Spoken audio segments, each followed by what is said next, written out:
హిందూ ధర్మం ప్రేక్షకులకు నమస్కారం. తొలి ఏకాదశి ప్రత్యేక కార్యక్రమానికి స్వాగతం, సుస్వాగతం. మనకి సంవత్సరంలో ఇన్ని ఏకాదశులు వస్తోన్నా తొలి ఏకాదశి నుంచే పండుగలు ప్రారంభమవుతాయి అని ఎందుకు శాస్త్రం చెబుతోంది? తొలి ఏకాదశి ప్రాధాన్యత ఏంటి? ఈ రోజున ఆచరించాల్సినటువంటి విధి విధానాలేంటి? ఎటువంటి వ్రతాలు ఇక్కడి నుంచి మొదలవుతాయి వంటి వివరాలు అందించేందుకు ఇవాళ మనతో పాటు స్టూడియోలో సిద్ధంగా ఉన్నారు ప్రముఖ జ్యోతిష్య, ఆధ్యాత్మికవేత్త సిస్లా సిద్ధాంతి గారు, అలాగే శ్రీమతి ఉషారాణి గారు. వారి ఇరువురికి స్వాగతం చెప్పేద్దాం. నమస్తే సిస్లా సిద్ధాంతి గారు. నమస్తే అమ్మా. నమస్తే ఉషారాణి గారు. కార్యక్రమానికి స్వాగతం అండి. ఇక ఆషాఢం వచ్చింది అని అనగానే పండగలు స్టార్ట్ అయిపోతాయి అనుకుంటాం. పండగలు మొదలవుతున్నాయి అంటే తొలి ఏకాదశి మొదలవుతుంది అని అనుకుంటాం. మన చెప్పబడ్డటువంటి శాస్త్రంలో తొలి ఏకాదశి ప్రాధాన్యత ఏంటండి? తప్పకుండానమ్మా. ముందుగా మనం ఈ కార్యక్రమాన్ని ప్రారంభించే ముందుగా చక్కగా మరి ప్రార్థనా శ్లోకంతో ప్రవేశిద్దాం. అందున త్రయోవింశతి దేవతా స్వరూపమైనటువంటి కాశీ విశ్వనాథుని స్మరించుకుంటూ మనం ఈ కార్యక్రమంలోకి వెళ్ళిపోదామమ్మా. విశ్వేశం మాధవం డుండిం దండపాణించ భైరవం వందే కాశీం గుహాం గంగాం భవానీం మణికర్ణికాం శ్రీ భవానీం మణికర్ణికాం. శ్రీ గురుభ్యో నమః, శ్రీ మాతాపితృభ్యో నమః. ఇక్కడ ప్రధానంగా ఆషాఢ మాసంలో వచ్చేటువంటి పౌర్ణమి ముందర వచ్చే ఏకాదశిని ఆషాఢ శుద్ధ ఏకాదశి లేదా శుక్లపక్షంలో వస్తుంది కాబట్టి శుక్లపక్ష ఏకాదశి అనే మాట ప్రధానంగా చెప్తూ ఉంటాం. ఈ ఆషాఢ శుద్ధ ఏకాదశితోనే అసలు పండగ అనేది ప్రారంభమని చెప్తూ ఉంటాం లౌకికంగా చెప్పే మాటలు. ఎందుకని, ఎప్పుడైతే శ్రీరామనవమి వెళ్ళిపోతుందో దాదాపు 3 మాసాల పాటు పండగలు అనేవి ఏం ఉండవు, మనకి ప్రారంభమయ్యేదే. అందుకనే దీన్ని తొలి ఏకాదశి, తొలి పండగ అని కూడా చెప్తాం. అందుకనే మనం తొలి ఏకాదశి అని కొన్ని పంచాంగాల నుండి క్యాలెండర్లో అయినా రాస్తూ ఉంటాం. ఇది లేని పక్షంలో తొలి ఏకాదశి అనే మాట కూడా వాడుతూ ఉంటాం. ఇక్కడ ప్రధానంగా ఒకటి జరుగుతుంది. మనం దీంట్లోకి లోతుగా వెళ్తే ఏం జరుగుతుందంటే, మనకి మనుష్య కాలం, పితృదేవతల కాలం, ఇట్లా కాలాలు మారుతూ ఉంటాయి. మనుష్య కాలంలో 365 రోజులు గడిస్తే కానీ ఒక వత్సరే అంటాం, అంటే సంవత్సరం కదా. అదే పితృదేవతల కాలానికి వచ్చేటప్పటికి వారికి ఒక మాసం ఒక రోజు. పితృదేవతలకు మనకు ఒక నెల గడిస్తే వాళ్ళకు ఒక రోజు. అందుకనే ఇక్కడ ప్రధానంగా ఎవరైనా గతించినప్పుడు 12 నెలల పాటు పెడతారు. ప్రతి నెల మాసికం అని అంటారు సాంప్రదాయపరంగా. అంటే వాళ్ళు గతించిన రోజు ఆ 12 గడిస్తే కానీ వాళ్ళకి ఈ మనుష్య బాధ నుంచి విడిపోయి పితృదేవత రూపం వస్తుంది. అది ప్రధానంగా చెప్పబడుతుంది. అట్లాగే దేవతల కాలం కూడా ఉంది. భూలోక, జనోలోక, తపోలోక, ఇట్లా లోకాలు ఉన్నాయి కదా. సత్యలోకం అంటే బ్రహ్మలోకం వరకు ఇట్లా దేవతలకు సంబంధించిన కాలం కూడా గణన చేయడం. ఇందులో మనకి సంబంధించి మనకి ఒక సంవత్సరం కదా. ఈ సంవత్సరంలో వాళ్ళకి ఒక సంవత్సరం గడిస్తే దేవతలకు సంబంధించి ఒక రోజు గడిచినట్టు. ఇందులో 6 నెలలు పగలు, 6 నెలలు రాత్రిగా చెప్తాం. అది దేవతలకు సంబంధించి. ఇక్కడ విష్ణుమూర్తి ప్రధానంగా ఇక్కడ చెప్పబడింది ఏంటంటే, ఏకాదశి అనే దానికే విశేషంగా విష్ణుమూర్తి అంటే వైష్ణవ సాంప్రదాయంలో విశేషమైన పుణ్యతిథి ఏకాదశి అనేది. ఏ మాసంలో వచ్చినా కూడా విష్ణుమూర్తి ప్రధానంగా ఏంటంటే వైకుంఠంలో తాను మరి క్షీరసాగరంలో ఆదిశేషుడుగా ఆయన్ని మరి తల్పంగా పెట్టుకుని శయన ఏకాదశి అంటాం. శయన అంటే శయనించారు అంటే నిద్ర. వాస్తవంగా విష్ణుమూర్తి నిద్రపోతాడంటే అది లౌకికంగా మాట్లాడే మాట, కానీ యోగ నిద్రలో ఉంటారు ఆయన. మరి ప్రాంగుఖం అంటే తూర్పు దిక్కుగా తల ఉంచినా కూడా అప్పటి వరకు తూర్పు దిక్కుగా ఉంచి ఉత్తరాయణంలో ఎప్పుడైతే మనకి ఆయన దక్షిణం వైపు తలపెట్టి పడుకుంటారో అంటే దక్షిణ దిక్కుని చూస్తూ ఉంటారు. ఇది తూర్పు అనుకో అమ్మ కాసేపు ఉదాహరణగా. ఇటువైపు ఏమవుతుంది, ఇటువైపు తీసుకుంటే దక్షిణం అవుతుంది, ఇటువైపు ఉత్తరం అవుతుంది. ఈ దక్షిణం వైపు తలపెట్టుకుని పడుకుంటారో ఆ పడుకునే రోజే ఆషాఢ శుద్ధ ఏకాదశి. అందుకనే అక్కడి నుంచి దక్షిణాయనం ప్రారంభం అని కూడా చెప్తూ ఉంటాం. ఈ దక్షిణాయనం ప్రారంభానికి మళ్ళీ జ్యోతిష్ శాస్త్రంగా చిన్న అనుబంధం ఉంది. ఎట్లా అంటే రవి సంచార రీత్యా వచ్చేటప్పటికి కర్కాటక రాశి ప్రవేశమే దక్షిణాయనం, మకర రాశి ప్రవేశం ఉత్తరాయణం. అందుకని మకర సంక్రాంతి, ఇది కర్కాటక సంక్రాంతి. అది ఎప్పుడు వస్తుంది అంటే కరెక్ట్గా అది ఒక్కొక్కసారి 17వ తారీఖు నుంచి 16వ తారీఖు నుంచి మనకి సంక్రాంతి చూడండి, ఒకసారి 14 వస్తుంది, 15 వస్తుంది. అంటే ఆ భేదం ఎప్పుడు అంటే డిగ్రీల భేదం, రవి సంచారం. ఆ రకంగా దక్షిణాయనం ప్రారంభం. ఈ యొక్క దక్షిణ దిక్కుగా మరి విష్ణుమూర్తి వైకుంఠంలో ఆయన చూపు దక్షిణం వైపు ఉంటుంది, పడుకుంటారు, యోగ నిద్రలోకి వెళ్తారు. మరల ఆయన తిరిగి ఉత్తరం వైపు తిరుగుతారు. ఎప్పటికీ 6 మాసాలకి, అంటే మనకి రాత్రి గడిచినట్టు, వారికి రాత్రి గడిచిపోయి ఉదయం అవుతున్నట్టుగా. ఉత్తరం వైపు తిరిగి 6 మాసాలంటే మరల ఎప్పుడు వస్తుంది? అది పుష్యమాసం, పుష్యశుద్ధ ఏకాదశి, అదే వైకుంఠ ఏకాదశి. అప్పుడు కళ్ళు తెరుస్తారు. కాబట్టి తెరిచే సమయంలో ఉత్తర ద్వారం, అంటే ఉత్తర దిక్కుగా ఆయన ఉంటారు కాబట్టి ఉత్తర వాకిలన్నీ తెరుస్తారు దేవాలయాల్లో. అందుకని దీన్ని ప్రధానంగా తొలి ఏకాదశి ప్రారంభం అవుతోంది. ఇప్పుడు దక్షిణాయనంలో ప్రారంభమయ్యి అందున మొదటి పండగ అవటం ద్వారా ఇది విశేషంగా చెప్పబడుతుంది. అందులో ఇంకొక మాట ఇక్కడ మనం చెప్పాలి అంటే, ఈ యొక్క దేవతా ప్రతిష్టలు అంటాం కదా, ఉదాహరణ ఈశ్వర ప్రతిష్ట, అమ్మవారి ప్రతిష్ట, ఈ ప్రతిష్టలన్నీ ఎప్పుడైతే విష్ణుమూర్తి యోగ నిద్రలో ఉంటారో ఆ సమయం ప్రతిష్టలకు నిషేధం. అందుకనే దక్షిణాయనంలో ఎక్కడా ప్రతిష్టలు ఉండవు. ఏ పంచాంగం తీసినా ప్రతిష్టలనే ఉండవు, ఉత్తరాయణంలోనే ఉంటాయి. ఆ రకంగా విశేషంగా చెప్పబడింది. దీన్ని ప్రధానంగా ఇందులో చాతుర్మాస దీక్షలు కూడా ఇక్కడి నుంచే ప్రారంభమవుతాయి. చాతుర్మాసం అంటే 4 మాసాలు, 121 రోజులు. 120 అయిపోయి 121వ రోజుకి సంపూర్ణం అవుతుంది. ఈ చాతుర్మాస దీక్షలు ప్రధానంగా సన్యాసి ఆశ్రమంలో ఉండేవాళ్లతో సహా పీఠాధిపతులే కాకుండా సన్యాసాశ్రమంలో ఉండేవాళ్ళు కూడా స్వీకరిస్తారు, కాకుండా గృహస్థులు కూడా స్వీకరిస్తారు. దాని విధి విధానాలు మళ్ళీ ఉంటాయి. అదే విధి విధానాలు మనం ఉషారాణి గారి ద్వారా తెలుసుకుందాం. అమ్మ, అయితే తొలి ఏకాదశి అనగానే మనకి శ్రీ మహావిష్ణువు ఆరాధనే ప్రతి ఒక్కరం కూడా చేస్తూ ఉంటాం. అన్ని ఏకాదశుల్లాగానేనా, లేకపోతే తొలి ఏకాదశి రోజు ప్రత్యేకంగా పాటించాల్సిన విధానాలు ఏమన్నా ఉంటాయా? తప్పకుండా ఉంటాయమ్మా. మనకి 24 ఏకాదశులు వస్తాయి. ఒక సంవత్సరానికి 24 వస్తాయి. అధిక మాసం 3 సంవత్సరాలకు ఒకసారి అధిక మాసం వచ్చినప్పుడు మాత్రం ఆ సంవత్సరం 26 ఏకాదశులు వచ్చే అవకాశం ఉంది. అయితే ఈ తొలి ఏకాదశి చాలా ప్రత్యేకమైంది. ఇందాక గురువుగారు చెప్పినట్టు ఆషాఢశుద్ధ ఏకాదశి అంటాము, కన్యకా ఏకాదశి అంటాము, రక్షణ ఏకాదశి అంటాము, తొలి ఏకాదశి అంటాం. దీనికి సంబంధించి ఒక కథ ఉంది. తొలి ఏకాదశి అని ఎందుకంటాము అని.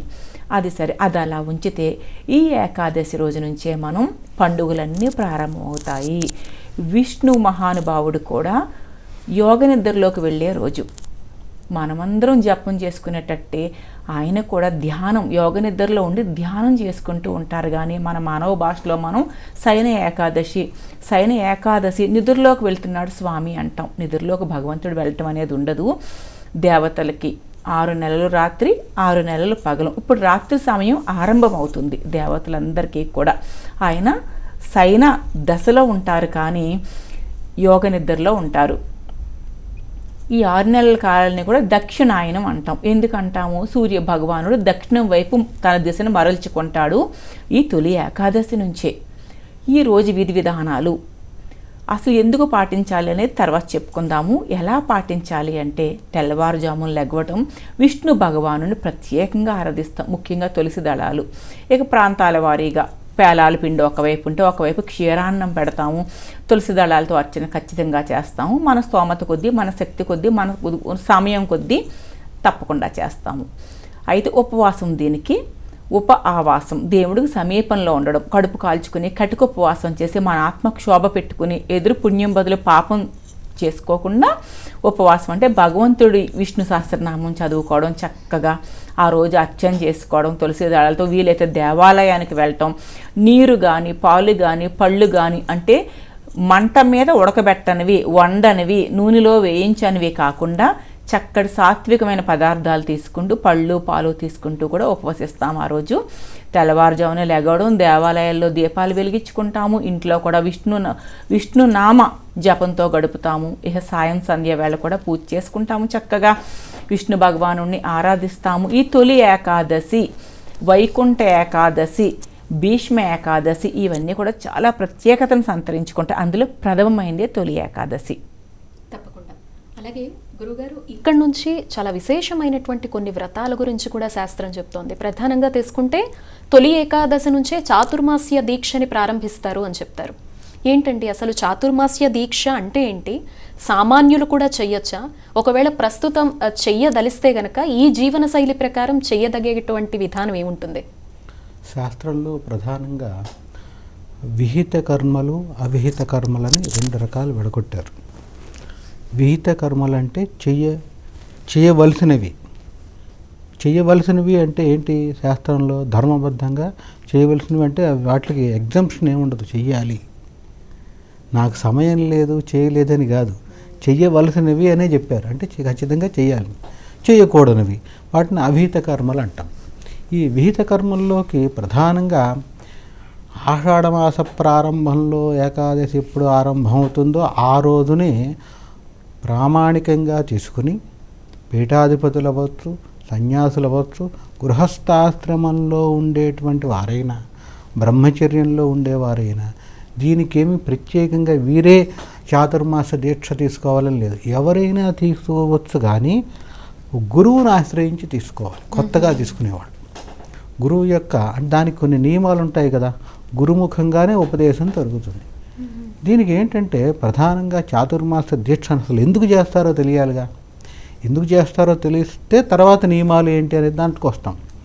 విష్ణుమూర్తి వారు ఎప్పుడైతే వైకుంఠంలో యోగ నిద్రలో ఉంటారో ఆ చేసేటువంటి శక్తి, తపఫలం అంటే ఉదాహరణ శివ పంచాక్షరి, లేదా దుర్గా అమ్మవారి మూలమంత్రం ఉంది, లేదా సుబ్రహ్మణ్య, గణపతి లేదా ఆంజనేయ మూలమంత్రం గురుముఖంగా ఒకళ్ళు ఉపదేశం పొందారు అనుకుందాం. వారు ఆ మంత్రం యొక్క పునశ్చరణ అంటాం, అంటే జపం చేస్తూ ఉన్న కొద్దీ శక్తి పెరుగుతుంది, తేజస్సు, వాక్శుద్ధి ఇవన్నీ వస్తూ ఉంటాయి. ఇవి గ్రహణ సమయంలో చేసినప్పుడు మరింత 10,000 రెట్లు అని చెప్తుంది శాస్త్రం, అందుకనే చేయమంటారు. అట్లాగే చాతుర్మాసంలో చేసేది కూడా విపరీతమైన శక్తిని వస్తుంది. అందుకని ప్రధానంగా పీఠాధిపతులు అంటే సన్యాసాశ్రమంలో ఉత్కృష్టమైనటువంటి ఒక జగద్గురు స్థానంలో ఉండేటువంటి వాళ్ళందరూ కూడా చాతుర్మాస్య దీక్షకు వెళ్ళినప్పుడు భక్తులందరికీ కూడా దూరంగా ఉంటారు. ఉండి వాళ్ళకు వంశపారంపర్యంగా అనండి, లేదా గురుముఖంగా అనండి. గృహస్థాశ్రమంలో ఉండే వాళ్ళకి వంశపారంపర్యంగా ఏదో ఒక దైవాన్ని ఆరాధిస్తూ మూలమంత్రం ఉపదేశం పొందిన వాళ్ళు కూడా ఉంటారు, అది వాళ్ళు అది చేస్తారు. గురుముఖంగా నేర్చుకున్న వాళ్ళు మరి పీఠస్థానంలో గురుస్థానంలో ఉన్నవాళ్ళు వారి యొక్క గురువు ద్వారా పరంపరలో ఉంటుంది కదా, ఏ మంత్రాన్ని అయితే ఉదాహరణ శృంగేరి పీఠం మూలమంత్రం శారదా అమ్మవారికి సంబంధించింది కదా, శారదాపీఠం కదా, ఆ మంత్రానికి సంబంధించిన జపం చేస్తూ ఉంటారు, లక్షల్లో చేస్తారు వాడు. ఈ చాతుర్మాస్యంలో విష్ణుమూర్తి ఎప్పుడైతే యోగ నిద్రలో ఉంటారో ఈ సమయంలో చేసేది విశేషమైన పట్టు శక్తిని కూడా ఇస్తుంది. ఉదాహరణ ఒక్కటి తీసుకోండి, మనం దేవాలయాల్లో బ్రహ్మోత్సవాలని చేస్తారు. తిరుపతిని మనం పక్కన పెడితే మన ప్రాంగణంలో కానీ లేదా మన గ్రామాల్లో కానీ సంవత్సరానికి ఒకసారి చేస్తారు. ఆ చేయడం ద్వారా ఏం జరుగుతుందంటే ప్రతి దేవాలయంలో కూడా కళలు ఉంటాయి. గ్రహణ సమయంలో వాటిని మొత్తం కళలు తీసేసి గ్రహణానంతరం మళ్ళీ దానికి న్యాసం ఉంటుంది. అది ఆ ముఖంగానే మరి ఆ యొక్క మూల విరాట్ అంటే మూర్తి, ఈ యొక్క తెర వేసేసి ఆ కళలన్నీ తీస్తారు. గ్రహణానంతరం సంప్రోక్షణానంతరం మళ్ళీ ఆ కళలన్నింటినీ ప్రవేశిస్తారు. కలశం దగ్గర నుంచి ఆ కళలన్నీ అందుకనే కలశ స్థాపన జరుగుతుంది శిఖరం మీద. ఏ రకంగా ఎందుకు చేస్తారు ఇవి వార్షికంగా బ్రహ్మోత్సవాలు అంటే, తెలిసియో తెలియకో సంవత్సరం 365 రోజుల్లో ఎంత జాగ్రత్తగా పూజారు ఉన్నా ఏదో ఒక లోపం జరుగుతుంది. ఉదాహరణ పిల్లి లాంటిదో ఎలుకో పైకి వెళ్ళటం, లేదంటే బయట తిరిగి వచ్చినటువంటి ఏదైనా జీవి వెళ్ళి అపవిత్రత అనేది వస్తుంది. అంతేకాకుండా తెలిసి తెలియకుండా ఈ యొక్క పూజారి ద్వారా కూడా అపవిత్రత ఆ యొక్క మూర్తికి రావచ్చు. ఎలాంటి దోషాలు ఉన్నా మరలా శక్తి పీఠంలో రావడం కోసం చేస్తారు. అట్లాగే ఈ సన్యాసాశ్రమంలో ఉండండి, పీఠాధిపత్యంలో ఉండండి, వాళ్ళకి శక్తి ఉన్న శక్తి ఒక్కొక్కసారి వాళ్ళ శక్తిని వినియోగిస్తారు. ఎవరి కోసం? దేశక్షేమం కోసం, లోకక్షేమం కోసం. అంతేకాకుండా ఏదైనా ఉపద్రవం వస్తుంటే దాన్ని తట్టుకోవడానికి అవసరానికి వారి యొక్క శక్తిని వాడతారు. అంతేగాని స్వార్థం కోసం ఎక్కడ వాడరు. ప్రధానంగా పీఠాధిపతులు. అందుకనే వాళ్ళని గురువు అంటాం. గురువు అంటే ఏంటి? లోకహితాన్ని కోరేవాడు. ఇక్కడ ప్రధానంగా బృహస్పతి గురించి ఒక్క మాట చెప్తాం. గురువు అంటే ఆయన మించిన వాళ్ళు లేరు కదా, అందరికి దేవతలకే గురువు. ఆ బృహస్పతికి సంబంధించి ఒక మంత్రంలో ఒక మాట చెప్తాం. దేవమంత్రి విశాలాక్ష సదా లోకహితే రతః, సదా లోకహితే రతః. ఎల్లప్పుడూ కూడా లోకం అంటే ప్రపంచం యొక్క మంచి కోరేవాడు. దేవమంత్రి విశాలాక్ష సదా లోకహితే రతః అనేక శిష్య సంపూర్ణో పీడాన్ దహతు మే గురుహు అని శాస్త్రం. మే అంటే నాకు, పీడాన్ దహతు ఎలాంటి పీడ ఉన్నా దహించేయి అని గురువుని ప్రార్థిస్తాం. ఆ రకంగా మరి వీళ్ళందరూ కూడా ఈ ఆశ్రమంలో ఉండేవాళ్ళు మరింత శక్తిని సంతరించుకోవడానికి చాతుర్మాస దీక్ష ప్రారంభిస్తారు. ఇది ఇక్కడ ప్రారంభమై కార్తీక శుద్ధ ఏకాదశితో సంపూర్ణం అయిపోతుంది. ఇందులో ప్రధానంగా నియమబద్ధమైన జీవితం గడుపుతూ గృహస్థాశ్రమంలో ఉండేవాళ్ళు కూడా చేయొచ్చు. నియమబద్ధ జీవితం గడుపుతూ ఏకభుక్తం చేస్తూ మరి భూశయనం కూడా చెప్పబడింది. భూశయనం అంటే నేల మీద పడుకోమని. కటిక నేల మీద అంటే ఏదైనా చాప, ఏదైనా తుంక చాప కానీ ఏదైనా చాప మీద పడుకోమని చెప్పటం. ఇక సన్యాసాశ్రమంలో ఉండేవాళ్ళకి మనం చెప్పక్కర్ల, వాళ్ళు ప్రతిరోజు నియమంగానే ఉంటారు. గృహస్థాశ్రమంలో ఉండేవాళ్ళు కూడా ఈ చాతుర్మాస దీక్ష తీసుకోవచ్చు. ప్రధానంగా ఈ యొక్క వారికి ఉన్న దైవ శక్తిని పెంచుకోవడానికి. ప్రతి మనిషికి కొంత శక్తి ఉంటుంది. ఆ రకంగా ఖచ్చితంగా ఈ రకంగా వారికి ఆ శక్తి రావటం అనేది ఈ చాతుర్మాస దీక్షలో ఉన్న రహస్యం అమ్మ. తప్పకుండా గురుగారు. అమ్మ, అలాగే శ్రీ మహావిష్ణువు నుంచి ఒక కన్య ఉద్భవించింది అనేటువంటి విషయాన్ని కూడా ఇప్పుడు తొలి ఏకాదశి సందర్భంగా ప్రస్తావిస్తూ ఉంటారు. అంటే దాని వెనుకున్నటువంటి విశేషం ఏంటి? తను ఉద్భవించిన తర్వాత ఎటువంటి వరాలు కోరుకుంది ఒకసారి తెలియజేయండి. మహావిష్ణువు మొరాసురుడు అనే రాక్షసుడితో యుద్ధం చేస్తూ ఉన్న టైంలో అలసిపోయి క్షణిక కాలం. ఒక్క నిమిషం అమ్మా, కాలర్ ఉన్నారు, కాల్ తీసుకొని కంటిన్యూ చేద్దాం మధ్యలో, మళ్ళీ మీకు ఇబ్బంది లేకుండా. నమస్తే అండి. నమస్తే అమ్మా. హలో అమ్మా నమస్తే, మీ పేరు చెప్పండి. నా పేరు అరుణ మేడం, తిరుపతి నుండి మాట్లాడుతున్నాను మేడం. అరుణ గారు చెప్పండి అమ్మా, మీ సందేహం ఏంటో. తొలి ఏకాదశిలో ఒక పొద్దు ఎట్లుంటారు ఏమి దాని గురించి అడిగి కనుక్కోవాలి మేడం. సరే అమ్మా. గురుగారు, తొలి ఏకాదశి రోజు ఉపవాసం ఎలా ఉండాలి అని? ప్రధానంగా అమ్మ, ఏకాదశి ఉపవాసంలో 2 రకాల నియమాలు చెప్పబడినాయి శాస్త్రంలో. ఇందులో ఏకాదశి నియమం, ఏకాదశి వ్రతం 2 ఉంటాయి. ఒక పొద్దు అనేది మనం అమెండ్మెంట్ లాంటిది, అంటే మనంతట మనం సర్దుబాటు చేసుకునేది. వాస్తవంగా ఏకాదశి వ్రతం అనండి, ఏకాదశి నియమం అనండి, ఏదన్నా ఒకటే. దీంట్లో ఏం చెప్పిందంటే దశమి అనంతరం ఏకాదశి ఘడియలు ప్రవేశించిన దగ్గర నుంచి ఏకాదశి ఘడియలు, ఉదాహరణ నిన్న సాయంకాలం ఏకాదశి వచ్చిందండి, సాయంత్రం 6 7 దశమి వెళ్ళిపోయి ఏకాదశి వచ్చింది అనుకుందాం. అప్పటి నుంచి ద్వాదశి వచ్చే వరకు ఏం తినకుండా ఉండటం అనేది ఏకాదశి వ్రతంలో రహస్యం. ఏం తినకుండా ఉండటం అంటే ఇక్కడ ఆంతర్యం ఏంటి? ఏదైనా పండో ఫలమో తినచ్చు, కానీ తినకుండా ఉన్నా అని ప్రచారం కాదు కావాల్సింది భగవంతుడికి. అంటే దైవ నామస్మరణ. నీకు ఇష్టమైన దైవం ఎవరో వారి ప్రీతిగా ఏదైనా చెయ్యి. రామ రామ రామ అంటం కంటే కూడా రామ సేవలో పాల్గొన్న హనుమంతుడు ఎంత కృతార్థుడయ్యాడు, ఉడతతో సహా. అంటే బయట నుంచి చెప్పేదానికంటే క్రియ చూస్తాడు భగవంతుడు, కర్మ అంటాం కదా.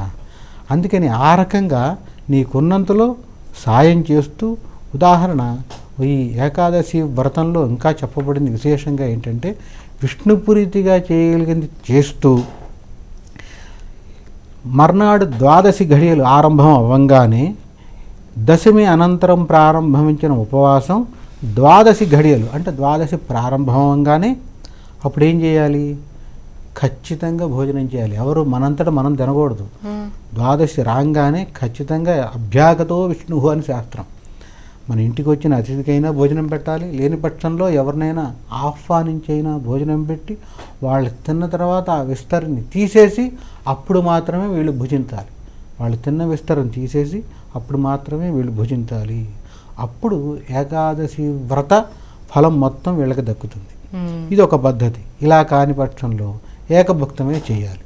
ఏకభుక్తం చేయాలంటే విష్ణు ప్రీతిగా విష్ణు సంబంధంగా ఉన్నటువంటి వస్తువులన్నీ ఏర్పరచుకొని లక్ష్మీ సమేత విష్ణు, ఇక్కడ విష్ణుమూర్తిని విడగొట్టకూడదు కదా, అమ్మవారితో కలిపే కదా.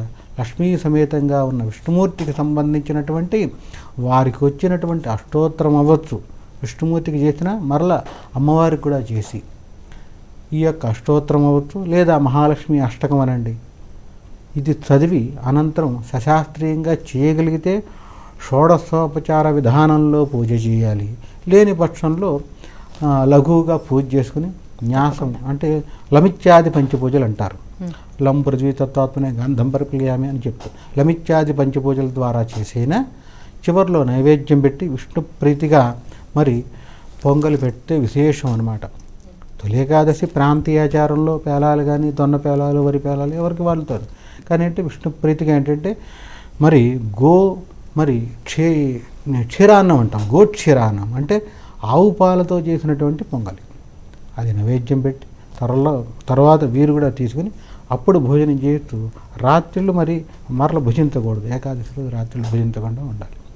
ఇది ఏకభక్తంలో పగలు మాత్రమే తినడం అని చెప్పబడింది. నెక్స్ట్ ఇంకొక కాల్ తీసుకుందాం. నమస్తే అండి. నమస్తే అమ్మా మీ పేరు? అమ్మా టీవీ వైపు చూడొద్దమ్మా, టీవీ వైపు చూడకుండా ఫోన్లో మాట్లాడండి. మీ పేరు చెప్పండి. స్వాతి గారు మీ సందేహం ఏంటో చెప్పండి అమ్మా. అదే తొలేకాదశిని ఏం చేయాలనండి?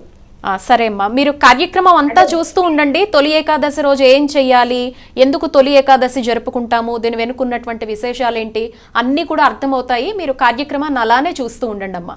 అమ్మా ఇందాక మీరు తెలియజేస్తూ ఉన్నారు కన్య గురించి. కన్యకా ఏకాదశి, తొలి ఏకాదశిని రక్షణ ఏకాదశి ఇలా రకరకాలుగా అంటారు. తొలి ఏకాదశి, అసలు తొలి అనే పేరు ఎందుకు వచ్చిందో ఇప్పుడు చెప్పుకుందాం. ఈ కన్య కారణంగానే ఈ ఏకాదశికి తొలి ఏకాదశి అని కూడా పేరు వచ్చింది. మురాసురుడు అనే రాక్షసుడితో విష్ణువు యుద్ధం చేస్తూ ఉండగా క్షణిక కాలం ఆయన అలసిపోయి యుద్ధం చేయలేని స్థితిలో మహావిష్ణువు శరీరం నుంచే ఒక ఏకాదశి అనే కన్య మహావిష్ణువు ప్రేరేపణతోనే ఆయన శరీరంలోంచి బయటకు వచ్చి మురాసురుణ్ణి అంతమొందిస్తుంది. అప్పుడు మళ్ళీ వెంటనే సేద తీరిన మహావిష్ణువు ఆ ఏకాదశి అనే కన్యను ఏదైనా వరం కోరుకోమని అంటాడు. అన్నప్పుడు ఆ కన్య, స్వామి ఏకాదశి అనే నా పేరు నీకు అత్యంత ప్రియమైనదిగా ఉండిపోవాలి. విష్ణువు అనగానే ఏకాదశి చెయ్యాలి అనుకోవాలి. అంటే నా వ్రతం చేయడం ద్వారా, నా నామము ద్వారానే నువ్వు ముక్తి మోక్షాలకి భగవంతుడు చేరుకోవాలి. అలాగే నా ఏకాదశి అనే తిథి తొలి తిథి అవ్వాలి, నీకు సంబంధించిన ప్రియతిథులలో నాది తొలి తిథి అవ్వాలి అని ఆవిడ కోరుకుంటుంది. అట్లాగే నన్ను పూజించి నా తిథి రోజున నిన్ను పూజించి, నన్ను పూజించడం అంటే ఏకాదశి తిథి రోజున నన్ను పూజించిన వారు ఎవరైనా సరే, అంటే మహావిష్ణువుని ఎవరైనా సరే, వారు ముక్తి మోక్షాలకు చేరుకోవాలి అనే వరాన్ని నువ్వు ప్రసాదించు తండ్రి అంటుంది. ఆయన అలాగే అంటారు.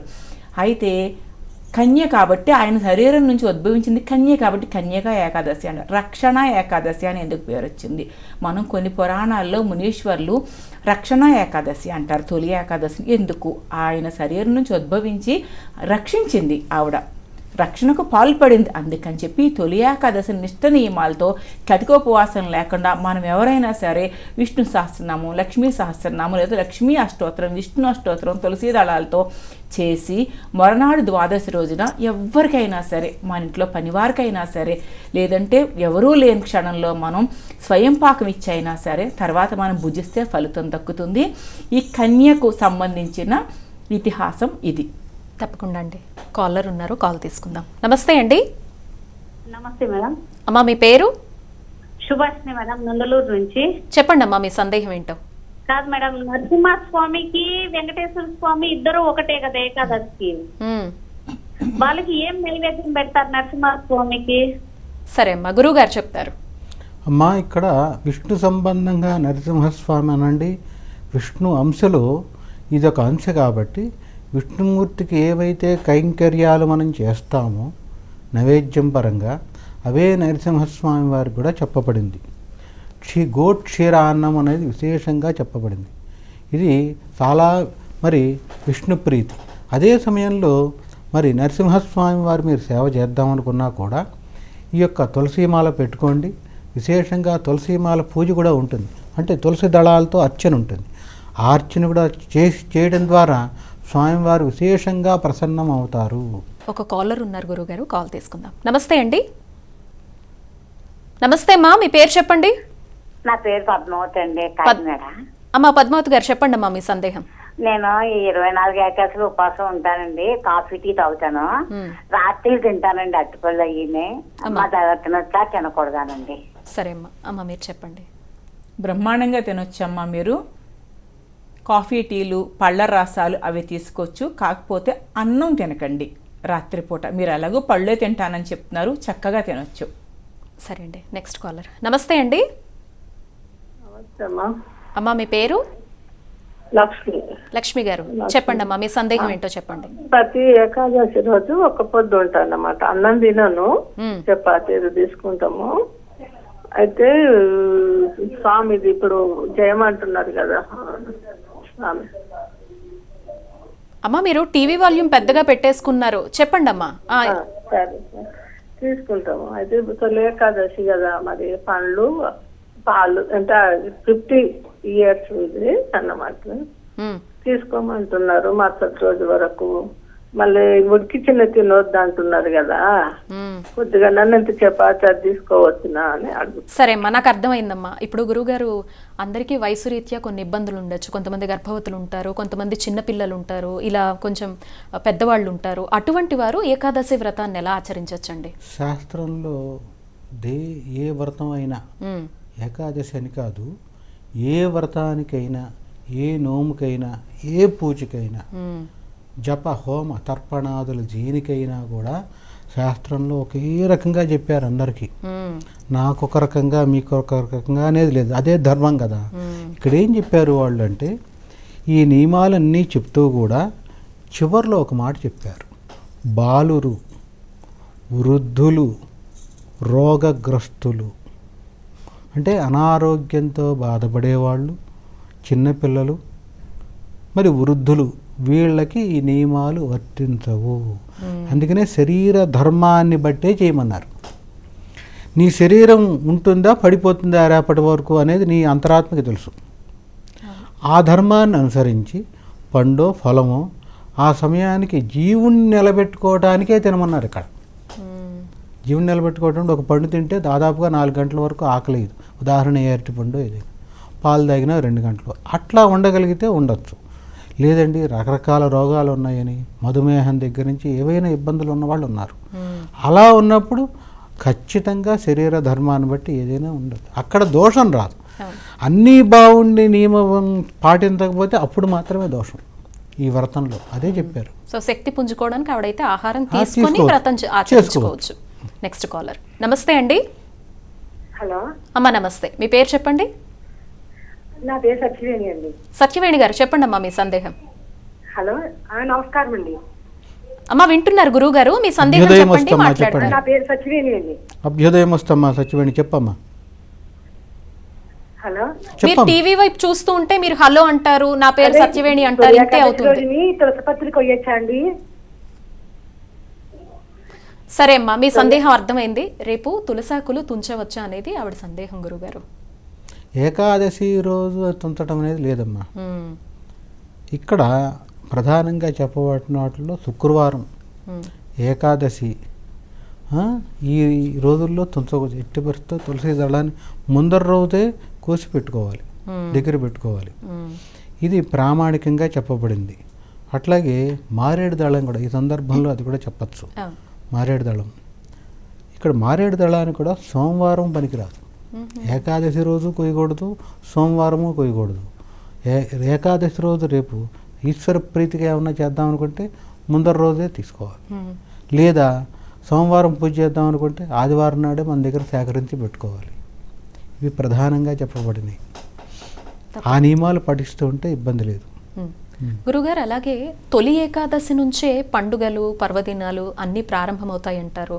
ఆధ్యాత్మికంగా గడపాలన్నా కూడా ఇక్కడి నుంచి మొదలుపెట్టేటువంటి జపాలైనా తపాలైనా విశేషమైనటువంటి ఫలితాన్ని ఇస్తాయి అని అంటారు కదండి. ఇప్పుడు మరి మన జీవన శైలి ప్రకారం ఒక దగ్గర కూర్చొని జపం చేసుకోవడము, చెప్పినట్టుగా ఆచరించడం అనేది కుదరటం లేదు కదండి. మరి అటువంటప్పుడు మనం ఏ పని చేసుకుంటూ ఉన్నా నామస్మరణ చేసుకుంటే అదొక జపం కింద లేకపోతే అదొక ఫలితాన్ని అనేది ఇస్తుందా అండి? ఖచ్చితంగా ఉంటుందమ్మా. ప్రధానంగా ఆషాఢ మాసంలో విశేషంగా చెప్పబడిన ఫలితం విష్ణుప్రీతి. ఆషాఢ మాసం విష్ణుప్రీతిగా చెప్పబడింది. విష్ణు పురాణంలో దీని గురించి ప్రత్యేకంగా చెప్పబడింది. ఈ చాతుర్మాసాల్లో కూడా ఆషాఢ మాసం విష్ణువుకి అత్యంత ప్రీతిగా చెప్పబడింది. అందుకని ఆషాఢ మాసం ఎక్కువ భాగం మీరు ఏవైనా చూడండి, ఈ ముహూర్తాలు లేవు అంటారు. ఏ ముహూర్తాలు లేవు, శూన్యమాసం అంటారు. శూన్యమాసం అని చెప్తూనే ఇంకో మాట ఏం చెప్పారు, ఏదైనా దైవ సంబంధంగా చేయమన్నారు. అంటే 365 రోజులు మన కోసమే, మన ఇంట్లో దాన్ని ఏమంటారు, గృహప్రవేశం, వివాహం, ఇంకో ఉపనయనము ఉదాహరణ. ఇవి కాకుండా భగవంతుడి కోసం కూడా ఒక మాసం పెట్టారు, అందులో ఆషాఢం విశేషం. అందుకని మొత్తం విష్ణుప్రీతిగా చేయండి, అంటే దైవప్రీతిగా. విష్ణుప్రీతి అంటే ఈశ్వర సంబంధం కావచ్చు, విష్ణు సంబంధం కావచ్చు, ఏదైనా చేసినా దైవప్రీతి కదా. అందుకని మీరు ఆషాఢంలోనే ప్రాంతాల వారీగా కొంచెం వ్యత్యాసం ఉన్నా అమ్మవారికి సంబంధించిన బోనాలనండి తెలంగాణ ప్రాంతంలో, ఆంధ్ర ప్రాంతంలో గ్రామ దేవతల ఉత్సవాలనండి, ఇవన్నీ ప్రారంభం అవుతాయి. అందుకని ఇక్కడ ఒక ఆంతర్యం, రహస్యం ఏంటంటే ప్రధానంగా చెప్పేది విష్ణుమూర్తి ఎవరిని పూజిస్తారు? యోగ నిద్రలో ఉంటారుగా, ఎవరిని పూజిస్తారు? శివయ్యనే. సాక్షాత్ ఆయనే నిదర్శనంగా అనంత పద్మనాభస్వామి వారి చేతిలో మారేడు దళము సాక్షాత్తు ఆయన శివలింగం మీద వేస్తూ ఉంటారు. అందుకనే శివుణ్ణి పూజిస్తే విష్ణుమూర్తిని పూజించిన ఫలం దక్కుతుంది, విష్ణుమూర్తిని పూజిస్తే శివుణ్ణి పూజించిన ఫలం దక్కుతుంది. వీళ్ళిద్దరూ అభేదం అన్నమాట, విడదీయలేం. అందుకనే శివాయ విష్ణు రూపాయ శివరూపాయ విష్ణవే, శివస్య హృదయం విష్ణు, విష్ణుస్య హృదయం శివ. శివుడి హృదయంలో విష్ణువు ఉంటాట, విష్ణువు హృదయంలో శివుడు ఉంటాట. ఆ రకంగా అంత పారమార్థం చెప్పబడింది ఇందులో. అందుకని విష్ణుప్రీతిగా చేసిన, శివుడి ప్రీతిగా చేసిన మొత్తం అంతా కూడా విష్ణుమూర్తికే శివుడికే, వీళ్ళిద్దరూ అభేదం అనే చెప్పబడింది కదా. అంత ఈ ఆషాఢంలో విశేషం దైవప్రీతిగా చేసేడు. ఉదాహరణ, ఈ నియమం ఏమీ లేదు, కాసేపు నిత్యం మరి వారి యొక్క ఉద్యోగరీత్యానండి కార్యాలయాలకు వెళ్ళేవాళ్ళు ఉంటారు. రోజువారీలో 6ంటికి లేచి మరి సిద్ధమయ్యి 8 గంటలకల్లా వెళ్ళేవాళ్ళు అవకాశం ఉంటే ఒక్క అరగంట ముందుగా లేచి వారి కులదైవం యొక్క పూజ చేసినా కూడా పట్టు ఎక్కువ. విష్ణుప్రీతిగానే చేయమనట్ల. మీ కులదైవం వెంకటేశ్వర స్వామి అవ్వచ్చు, అమ్మవారు అవ్వచ్చు, గణపతి అవ్వచ్చు, ఏం చేసినా ఆషాఢంలో పట్టు ఎక్కువ ఉంటుంది. ఆ రకంగా వ్యాస పూర్ణమి కూడా ఇక్కడే వస్తుంది మనకి, గురు పూర్ణం అంటాం, ఆషాఢం నుంచే మొదలు. ఆ రకంగా పండుగలన్నీ ప్రారంభం అన్నమాట. తప్పకుండా. కాలర్ ఉన్నారు. నమస్తే అండి. నమస్కారం అండి. అమ్మా మీ పేరు చెప్పండి. నా పేరు రమ్య అండి. చెప్పండి అమ్మా మీ సందేహం. ఇది తొలి ఏకాదశి ఒక్కొక్కసారి ఈ రోజు ఈవినింగ్ స్టార్ట్ అయ్యేసి రేపు ఆఫ్టర్నూన్ ఆ టైంలో ఏకాదశి కంప్లీట్ అయిపోతుంది కదండి. అలాంటి టైంలో ఫాస్టింగ్ ఎలా ఉండాలి? సరే అమ్మా. అమ్మా ఇంతకు ముందరే తెలియపరిచా నేను. ప్రధానంగా ఏకాదశి ఘడియలు ఎప్పుడు ప్రారంభమైనయో చూసుకుని సుమారు ఏకాదశి సాయంత్రం 5:30, 6 అనుకోండి, మరల రేపు సాయంత్రం 5:30 వరకు ఉందనుకోండి. ఏకాదశి మొత్తం కొంతమంది ప్రధానంగా వైష్ణవ సంప్రదాయం అనండి, మధ్వులనండి, వీళ్ళు నిర్జల ఏకాదశిగా చేస్తారంటే మంచినీళ్ళు కూడా తాగరు. ఇలా నియమం ఉండే వాళ్ళు కఠినమైన నియమం అనుకోండి. ఏదైనా ఉపవాసంలో ఉండాలి, ఏకాదశి వ్రతం అంటారు. ఇప్పుడు ఆవిడ అడిగింది ఏకాదశి వ్రతం. ఏకాదశి రేపు సాయంత్రానికి అయిపోయింది కదా అని రేపు సాయంత్రం భోజనం చేయకూడదు. సూర్యోదయానికి ద్వాదశి ఉన్నదే పరిగణలోకి తీసుకుంటుంది. సూర్యోదయం ద్వాదశి అంటే రేపు సాయంత్రం 6 తర్వాత ఏకాదశి వెళ్ళిపోయి ద్వాదశి వచ్చింది. అయినా కూడా రేపు రాత్రి కూడా ఈవిడ ఉపవాసమే ఉండాలి. పండో ఫలమో పాలో ఏదైనా తాగి ఉండి జీవుడిని నిలబెట్టుకొని మరలా ద్వాదశి రోజు రాగానే ఏం చేయాలి?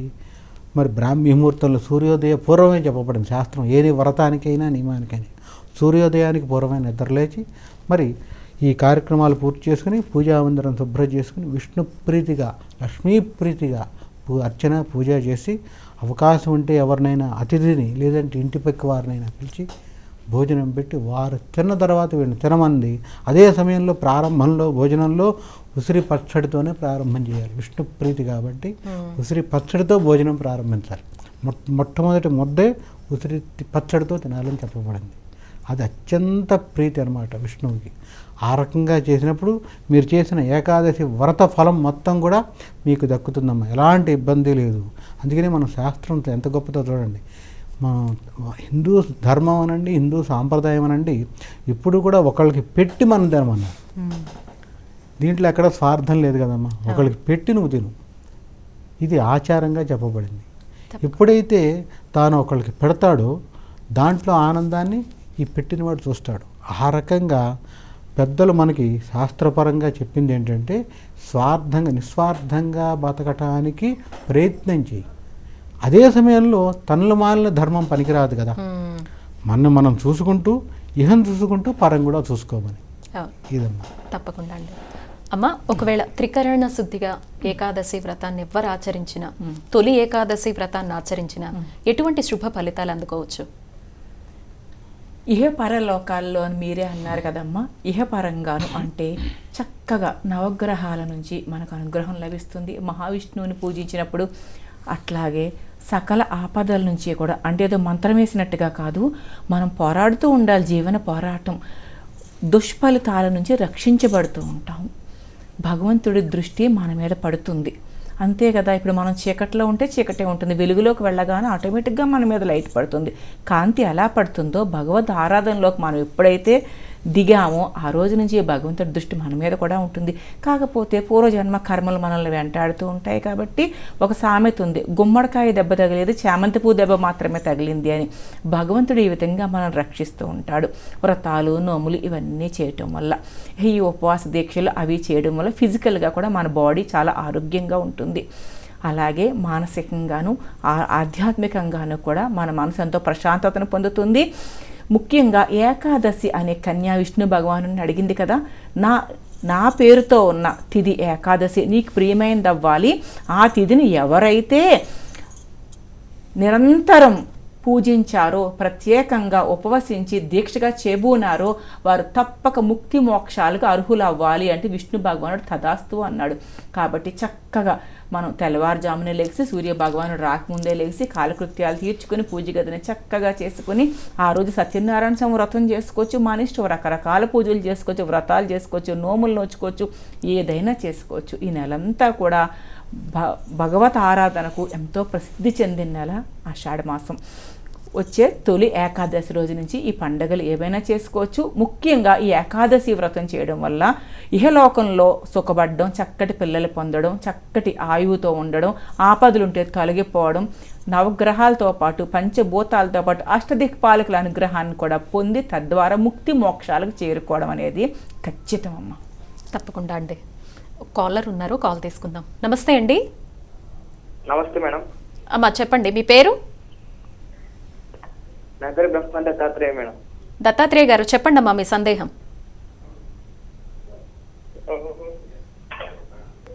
టీవీ వైపు చూడొద్దమ్మా, ఫోన్లో మాట్లాడండి. టీవీ చూస్తే కన్ఫ్యూజ్ అవుతారు మీరు. హలో అమ్మా. హలో అమ్మా, తొలి ఏకాదశి గురించి చెప్పండి అమ్మా. తొలి ఏకాదశి గురించే జరుగుతోందమ్మా చాలా సేపటి నుంచే డిస్కషన్. మీకేం సందేహం ఉందో చెప్పండి. అవునా మేడం? అదే సరే అమ్మా, మీరు మళ్ళీ కాల్ చేయండి. ఇందాక మనం మాట్లాడిన సమయంలో ఒక మాట విస్మరించాను. ఏకాదశి రోజు తలస్నానం చేయాలి కానీ ద్వాదశి రోజు తలస్నానం చేయకూడదు. అవునా అండి? అది మహాపాపం కింద చెప్పబడింది. ఏకాదశి రోజు తలస్నానం చేయాల్సిందే, ద్వాదశి రోజు చేయకూడదు. మరి కాలకృత్యాలకు వెళ్తే తలస్నానం చేయాలంటారు కదా. తలస్నానం అందుకనే మార్జన ఉంటుంది కదా, పవిత్రోవా సర్వావస్థాంగతో అంత మటుకు మార్జనే ఉంది. అంతేగాని ద్వాదశి రోజు తలస్నానం చెప్పవాళ్ళ అది పాటించంటే ఏకాదశి వ్రత పాటించే వాళ్ళకి ఇది అవసరం. ఏకాదశి వ్రతం అంటే చెప్పాం కదా, ఏమీ తినకుండా ద్వాదశి రోజు మరల భోజనం చేస్తారు కదా, అలా నియమం పాటించే వాళ్ళకి ఇది చాలా చాలా అవసరం. గురుగారు, తొలి ఏకాదశి నుంచి ప్రారంభించేటువంటి కొన్ని ఆధ్యాత్మిక విశేషాల్లో గోపద్మ వ్రతం అని కూడా చెప్పబడుతోంది. అంటే ఏంటండి గోపద్మ వ్రతం అంటే ఏంటి, ఎవరు ఆచరించవచ్చు, ఎలా చేయాలి? దీనికి ఏం లేదమ్మా, గోవుకి ప్రీతిగా చేస్తూ ఉంటారు ఎక్కువ మంది. అంటే ఆవు, ఇక్కడ ఆవుని ఏంటి కామధేను అని చెప్పబడింది కదా శాస్త్రంలో. అంటే ఆవులో సకల దేవతలు ఉన్నారు అని మంత్రంలోనే చెప్పబడుతుంది. ఆవుకు సంబంధించి గో సూక్తం అని ఉంది. ఇప్పుడు ఈశ్వర సంబంధంగా చేసేది రుద్ర సూక్తం, విష్ణు సంబంధంగా చేసేది పురుష సూక్తం, అమ్మవారి సంబంధంగా చేసేది స్త్రీ సూక్తం. అట్లాగే సర్పాలకు సంబంధించి చేసే ఒక సూక్తం ఉంది, సర్ప సూక్తం అని. అది ప్రధానంగా సర్పదోషం ఉన్నప్పుడు వాళ్ళకి చేస్తూ ఉంటాం. గో సంబంధంగా గో సూక్తం చదువుతాం. గోవుని అర్చన ప్రారంభించగానే, అర్చన ఎక్కడ చేస్తాం, పృష్ఠభాగమే కదా, వెనక భాగంలోనే చేయాలి. అర్చన చేసేప్పుడు గో సూక్తం, ఈ గో సంబంధ వ్రతం అనేది చేస్తారు. ఎందుకంటే కొంతమంది అంటే వాళ్ళ ప్రాంతీయ ఆచారాన్ని బట్టి గోవును కూడా పూజించి అశాస్త్రీయంగా అలంకారం చేసి దూడతో సహా కలిపి చేసి చక్కగా వాటికి గోవు తినేటువంటి బెల్లంతో కలిపి అన్నీ పెడతారు. తినిపించిన తర్వాత హారతి అంతా ఇచ్చి ఆ యొక్క శిరస్సున మరి గోమూత్రం కూడా మార్జన అంటే దల్లుకుంటూ ద్వారా వీళ్ళు కూడా పవిత్రులు అవుతారు. అంటే అది రేపు ఒక్క రోజే చేస్తారా అండి, ఏమన్నా సాధారణంగా ఏకాదశి రోజు చేస్తారు. ఏకాదశి రోజే ప్రతి ఏకాదశికి గోపద్మ వ్రతం అని ఇలా చేస్తూ ఉంటారు. కొంత ప్రాంతీయ కొంత వంశపారంపర్యంగా కొన్ని ఇళ్లలో ఉంది అది, ఆ రకంగా కూడా చేస్తారు. సరేనండి. అదొకటే కాకుండా గోపూజ ఎప్పుడైనా ఉదాహరణ ఒక గృహప్రవేశం చేస్తున్నారు మీరు అనుకోండి, మీ ఇంట్లో ముందుగా గోపూజ చేసే ముహూర్తం ప్రారంభించవచ్చు. ఎక్కడైనా గోపూజిత దానంలో కూడా అదే చెప్పబడింది. ఇప్పుడు దానాలు ఎన్ని రకాలు అంటే దశ దానాలు, షోడశ దానాలు. దశ అంటే 10 దారు 10 వచ్చేస్తాయి, లవణ తిల ఇట్లా వస్త్ర ఇవన్నీ వస్తాయి. షోడశ అంటే 16 వస్తాయి. అందులో గజ త్వరగా అంటే ఏనుగు, మహిషి, దున్నపోతు రకరకాలు ఉన్నాయి. ఈ దశ షోడశ ఏ దానం ఇవ్వాలన్నా అధికారం ఎప్పుడు వస్తుంది, ఈ వీటితో సంబంధం లేక ప్రారంభంలో గోదానం ఇవ్వాలి. గోదానం ఇచ్చిన తర్వాతే దశదానాలు ఇవ్వాలి. గోదానం ఇచ్చిన తర్వాతే షోడశ దానాలు ఇవ్వాలి. అంటే ఇక్కడ గోవుకి అంత ప్రాముఖ్యం ఉంది. అందుకని ఒక గృహప్రవేశ సమయంలో గోవుని ఇంటి చుట్టూ తిరిగిన తర్వాతే ఆ గృహస్థు యజమాని ఇంట్లోకి ప్రవేశిస్తాడు. అప్పటి వరకు అతనికి అధికారం లేదు కదా.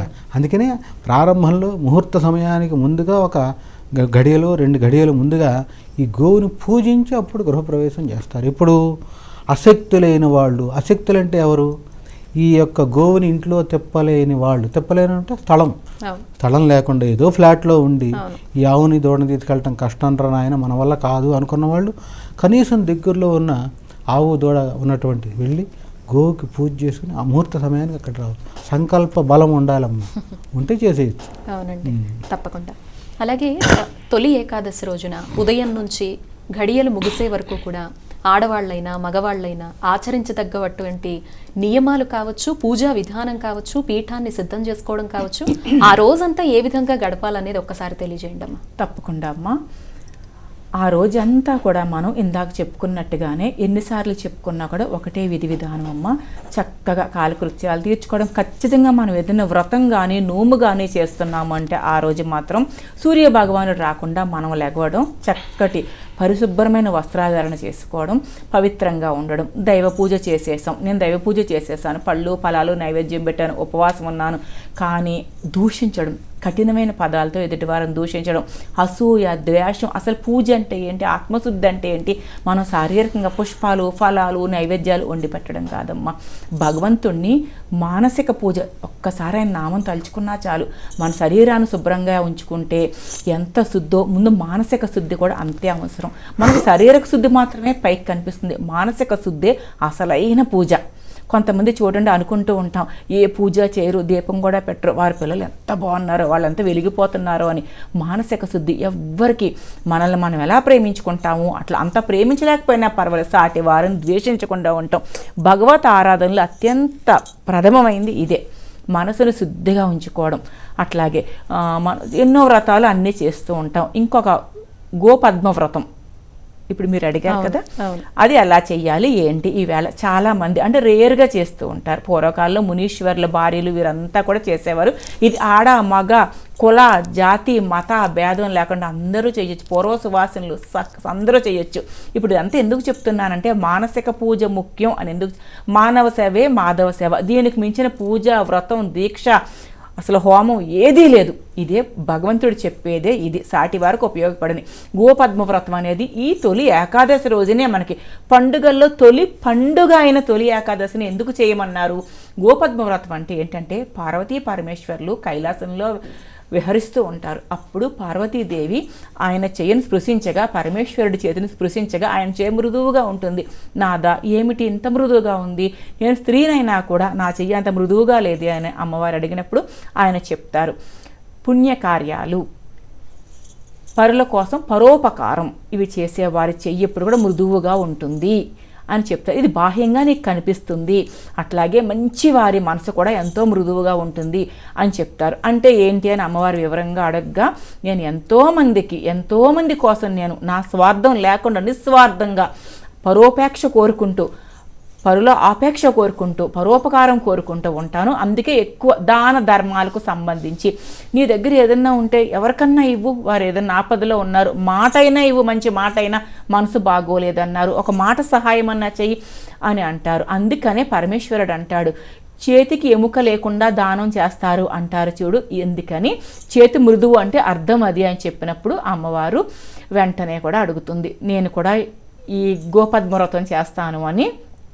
నారెళ్ళ నాచి అని భూలోకానికి వస్తుంది ఆవిడ. వచ్చి నారెళ్ళ నాచి అనే ఒక సుమంగళి దగ్గరికి వెళ్ళి, గర్భిణీతో ఆవిడ చాలా అవస్థపడుతూ ఉంటుంది, స్తోమత లేక కటిక దారిద్ర్యంతో ఎవరు చేసేవారు లేక ఆవిడకి ఎంతో 11 రోజుల పాటు విపరీతమైన సహాయం చేసి ఆవిడ అభివృద్ధికి తోడ్పడి అష్టైశ్వర్యాలు భోగభాగ్యాలు ప్రసాదించి ఆవిడకి ఎన్నో విధాల సహకరించి, నేను కూడా చేతికి ఎముక లేనంత దానం చేశాను, నేను కూడా ఎంతో పుణ్యాత్మురాల్ని, పరోపకారమే పుణ్యము, పూజ అసలు సిసలైన పూజ అంటే మనసు శుద్ధిగా ఉంచుకుని పరోపకారం చేయటమే అనుకుని ఆవిడ కైలాసానికి చేరుకుంటుంది. చేరుకున్న తర్వాత ఒక 5 సంవత్సరాలు గడిచిన తర్వాత ఈ పార్వతీదేవికి ఒక కోరిక కలుగుతుంది, ఈ నారెళ్ళ నాచికి నేను అంత సహాయం చేశాను కదా, అసలు ఈవిడ తత్వం ఎలా ఉందో చూద్దాము, ఈవిడికి కూడా ఈ గుణం అబ్బిందా లేదా అని వచ్చి, అమ్మ ఒక మామూలు సాధారణ పేద స్త్రీ రూపంలో వచ్చి, అమ్మ దాహం అనగానే ఆవిడ బయట చూడు ఏదో ఉన్నాయి పాత్రలో తాగు అని నిర్లక్ష్యంగా మాట్లాడుతుంది పొగరుగా. అప్పుడు ఈవిడికి విపరీతమైన ఆగ్రహం వస్తుంది పార్వతీదేవికి. కైలాసానికి చేరుకుని పరమేశ్వరుని అడుగుతుంది, ఆవిడ కటిక దారిద్ర్యంతో బాధపడగాక నేను సహాయం చేశాను, నా మనసు గాయపడిందని.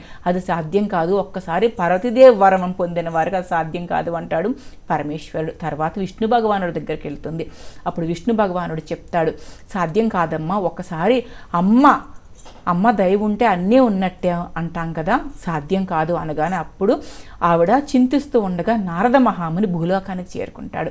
నారెళ్ళ నాచిని కలిసి, అమ్మ నీకు ఈ సహాయం ఒక పేద వనితలా స్త్రీ వచ్చి చేసింది కదా, నీకు ఐశ్వర్యం కూడా అప్పటి నుంచే ప్రారంభమైంది, అటువంటి స్త్రీ ఆవిడ పార్వతీదేవి, నువ్వు ఆవిడనే తిరస్కరించావు, అందుకని చెప్పి నీకు చెడు జరగబోతుంది, నువ్వు ఇలా చెయ్యకు అనగానే ఆవిడ మన్నించమని వేడుకొని వెంటనే ఆవిడ చక్కగా ఈ తొలి ఏకాదశి నాడు అనమాట, ఈ తొలి ఏకాదశి నాడు ఆవిడ చక్కగా కాలకృత్యాలు తీర్చుకుని సూర్యభగవానుడు రాకముందే క్షీరాన్నం అంటారు కదా, గోపాలతో క్షీరాన్నం వండి పెట్టమంటారు. తొలి ఏకాదశి నాడు చూడండి, పల్లెటూళ్ళల్లో అది నేను ఎన్నో ఇళ్లలో చూశాను, నా చిన్నపిల్లప్పుడు మా ఇంట్లో కూడా తొలి ఏకాదశి నాడు క్షీరాన్నం చేసేసి గోవు పాలతో ఆవు పాలతో చేసి పరమేశ్వరుడికి పార్వతీదేవికి సమర్పించి, అప్పుడు ఆవిడ సకల దేవతలకు కూడా తనకు తోచిన నైవేద్యాలు సమర్పించి ఆవిడ వేడుకుంటుంది. వెంటనే ఆవిడ మళ్ళీ ఆ పాప దోషాన్ని విముక్తి చేసుకుని పార్వతీదేవి అనుగ్రహాన్ని పొందుతుంది. దీన్ని గోపద్మవ్రతం అంటారు. తొలి ఏకాదశి నాడు ప్రారంభించడానికి కారణం కూడా ఆ నారెళ్ళ నాచి అనే ఆవిడ తన తప్పు తెలుసుకుని మళ్ళీ తొలి ఏకాదశి నాడే గోపద్మవ్రతం చేసి ఆవిడ మన్నించమని వేడుకుంది. తప్పకుండా అండి. చాలా ధన్యవాదాలండి ఉషారాణి గారు, అలాగే సిస్లా సిద్ధాంతి గారు. తొలి ఏకాదశి విశేషాలతో పాటుగా ఆచరించాల్సినటువంటి నియమాల గురించి ప్రతి విషయంలోనూ అవగాహన కల్పించారు. మా ప్రేక్షకులందరికీ ధన్యవాదాలండి. సంతోషం అమ్మా. శుభం శుభం, అభ్యుదయమస్తు. ఇది ఇవాల్టి తొలి ఏకాదశి ప్రత్యేక కార్యక్రమం. చూస్తూనే ఉండండి హిందూ ధర్మం.